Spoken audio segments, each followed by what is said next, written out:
Diyos ang kanyang sarili, lumabas siya doon sa kanyang kinalalagyan.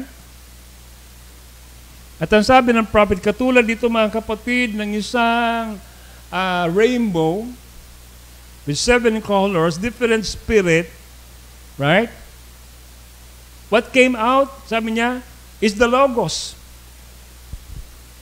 It went out with God, the Logos, which later became a theophany.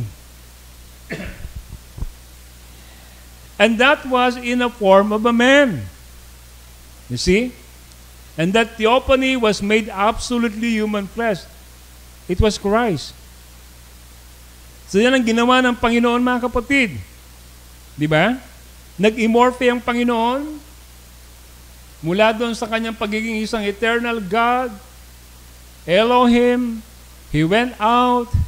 Amen? That Logos went out. Sabi doon. And then it became a theophany. And then that theophany became flesh. Amen? In the person of Jesus Christ. So what God is doing is just changing His mass. Ito po mga kapatid.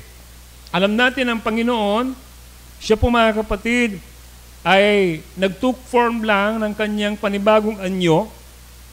Kasi dati nag-form siya, di ba? Sa panahon nga ni Melchizedek, di ba? That was the theophany form of God. Amen. Pero ang sabi ng propeta, sabi niya, si Melchizedek na walang pasimula, walang katapusan, he was the king of Salem, no parents. Amen. Praise God. After noon, ay pagkatapos ng pagkita siya kay Abraham, wala na. Di na siya nakita. Ang sabi ng propeta, kasi siya na ngayon, ay wala iba kundi si Jesus, si Kristo. Amen. He took a form of a human body, born of a woman. Right? So it's not different doon sa una, he just changed his form. He just, sabi doon, nag-immorphe lang siya. He's unveiling himself, continually changing his mass or form.